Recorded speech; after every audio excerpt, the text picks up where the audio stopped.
welcome to this deep dive. Today, we're looking at something that might feel, well, a little strange in our always-on world. The idea of actually doing nothing. It does seem almost countercultural, doesn't it? I mean, we live in a time where how much we achieve often feels so directly linked to how variable we think we are. Yeah, exactly. So just stopping can feel, well, almost wrong sometimes. It really can. And it makes you wonder, when did you last just be? Yeah. You know, no phone in hand, no mental checklist running, not even trying to meditate perfectly, just stillness. That kind of pure quiet, it can be surprisingly difficult to embrace, actually. There's almost this ingrained feeling that if we're not actively doing something, we're somehow failing or being unproductive. It's a really powerful message we've all kind of absorbed. It really is. We're so used to connecting our worth to what we produce, aren't we? Yeah. Even when we're supposed to be resting. Oh, absolutely. It's often rest with a purpose, to recharge so we can do more later. The idea of rest just for its own sake feels almost, revolutionary. Precisely. True stillness, it isn't really a means to an end. It's a valuable state in itself. It's much more about being present, I think, not about optimizing for future output. It makes you think about how different this is from, say, the natural world. You see animals resting for huge parts of the day, and it's just accepted. Yeah, totally normal. No one questions their value. But if we humans try that, we often feel judged or judge ourselves. What's behind that difference, do you think?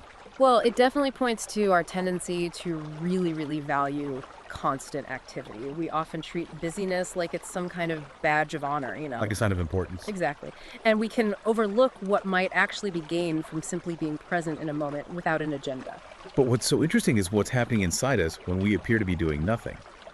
Because there's some fascinating science around this, isn't there? Oh, there is. Yeah. While we might look like we're switched off, our brains are anything but idle. There's this network. It's called the default mode network, or DMN. The DMN. That actually becomes more active when we're not focused on a specific external task. Okay, let's dig into that a bit. So, when our minds are wandering, when we're daydreaming, maybe just spacing out a bit, so DMN kicks in. What's the significance of that activity? What's it actually doing? Well, this state of apparent inactivity is actually a really fertile ground for new ideas. It allows our brains to make connections between different bits of information, sort of sift through memories and experiences without the usual constraints of focused attention. Oh. And that's often when those unexpected insights, those aha moments, can just emerge. So it's like our minds are working away in the background, connecting things we weren't even consciously trying to link up. Precisely. You hear those stories, don't you? Like Yeah. Einstein supposedly having breakthroughs while sailing, or J.K. Rowling apparently dreaming up the whole Harry Potter world on a delayed train. Those weren't moments of intense, focused concentration. No. There were times when they were just letting the mind drift. Exactly.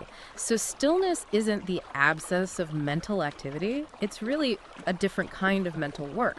It's like a process of integration and subconscious processing.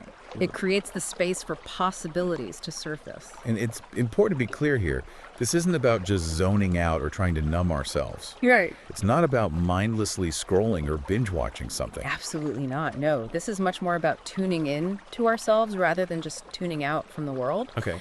It's about creating a space where we can actually encounter our own thoughts and feelings without all the usual noise and distractions. And, as comfortable as our busy routines can sometimes feel, that direct encounter with ourselves in stillness, it can feel a bit unsettling. It really can't it? When the external noise quiets down, suddenly you're faced with your internal world, your thoughts, your worries, maybe some deeper truths. Without the constant distraction of doing, you can't really avoid what's going on inside.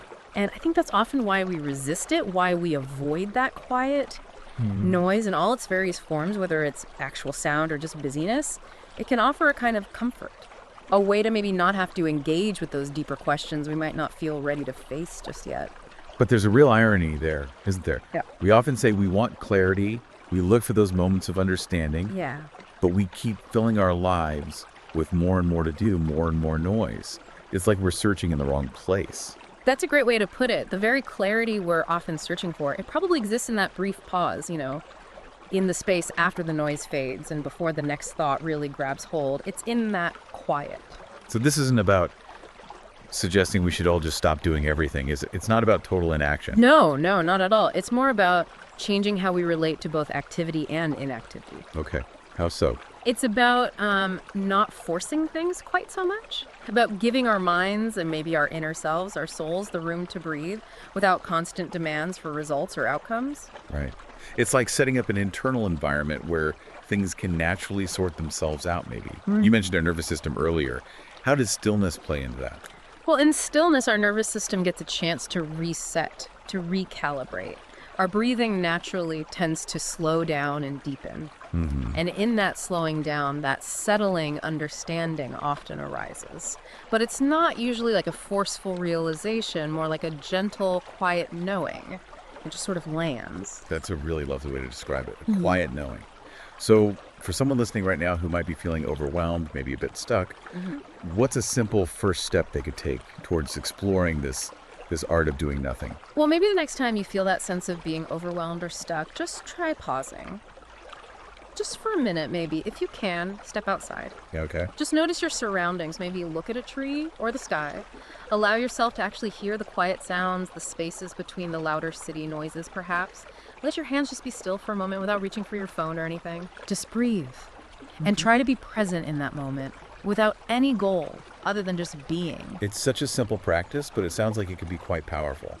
It's a reminder that our value isn't solely tied to what we're actively doing or achieving. Exactly. It really brings home the central point we've been discussing, doesn't it?